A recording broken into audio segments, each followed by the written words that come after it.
Hi guys, this is Teacher Maria at our School of SFP. Today we're going to learn about basic bones and muscles of humans. That absolute minimum you need to draw people well from your imagination and from nature. Take a piece of paper, draw two horizontal lines, one at the very top and one at the very bottom. Now find the middle between the two lines and draw a line there. It will break it into halves. Repeat it for each of these halves and then again for each of the quarters. You will have 8 segments, more or less even. Why 8? Because that's how many heads will fit in the height of an adult person. I'm starting from the pelvis. It's right in the middle. It looks like a tilting cup with handles that are closer to each other on the back. Here I will draw a person from the front, from the side and from the back so you get a better idea what will look like in 3D. Legs start in the middle of human height. Knees are in the middle of the legs, so my divisions come handy. There is one bone on top part of the leg, slightly diagonal, called humerus. Looks like a pirate flag bone with 2 big rolls and the unique cup sitting between them. They are sitting on the bottom bone that's called tibia. It's slightly curved on the outside. And there is another one called fibula that starts lower and ends lower. It makes your outer ankle while tibia makes your inner ankle. If you look at your leg, you will see that your inner ankle is a little bit higher than the outer one. Also, you can find the unique cup, it's sticking out, right? And you can knock on tibia because it's right under your skin. You can see that it's curving on the outside and there is a space between your calves and pretty much no space between your thighs. That's because the leg is curving on the outside in the bottom part. Foot is the size of your head. You can take your shoe off and check. Heel is sticking out to the back, otherwise you would fall. Rib cage looks like a flattened egg. It is slightly tilting to the back while your pelvis is tilting to the front. That's because the spine is not just a straight line but like an S shape. Alright, time to draw arms. They are connected to your rib cage through 2 thin bones called clavicles. Also, you know them as collarbones. And they connect to the shoulder blade that's kind of sticking out from the back to meet it.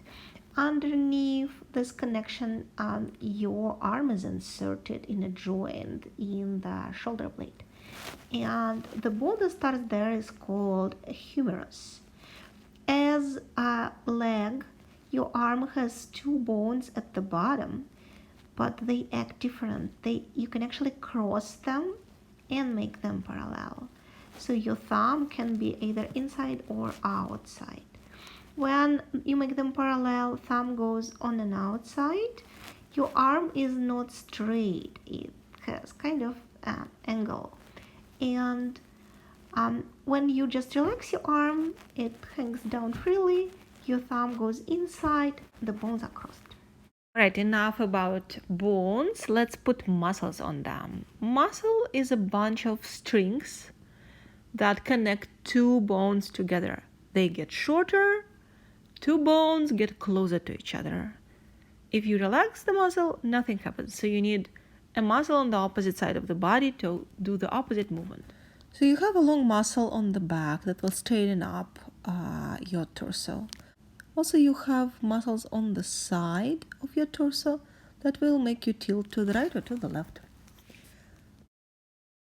There is also a diagonal muscle that twists your body, but you see very little of it. Now, arms. Everyone knows delta starts on the outer part of your collarbone, outer part of your shoulder blade, wrapped around your shoulder, ends on your humerus, rises your arm up. The chest muscle starts on sternum, inner collarbones and ribs, ends on your arm and moves your arm forward. 2 diagonal muscles on the neck, turn your head to the side. They split at the bottom and you can easily find them on your neck. On your back, you will see the muscles that move your shoulders up and make the back of your neck and down. Also, there are a few muscles inside your shoulder blades. When you draw a necklace, it will be higher on the back and lower in front. Now, biceps and triceps. Biceps bends your arm, you know this famous gesture, yes we can. Triceps straightens it up. Both biceps and triceps look like they start and end on the same bone humerus, but that's not true. They have a longer tendon that is pretty flat, but it goes down to the bottom part of the arm. At the bottom part, there are groups of muscles associated with each of the bones. By the way, did you notice that your hand is wider than your arm? And it is not aligned, it is shifted towards the thumb. So when you draw a person reading something, holding something, keep it in mind. Now, what do we do with our legs?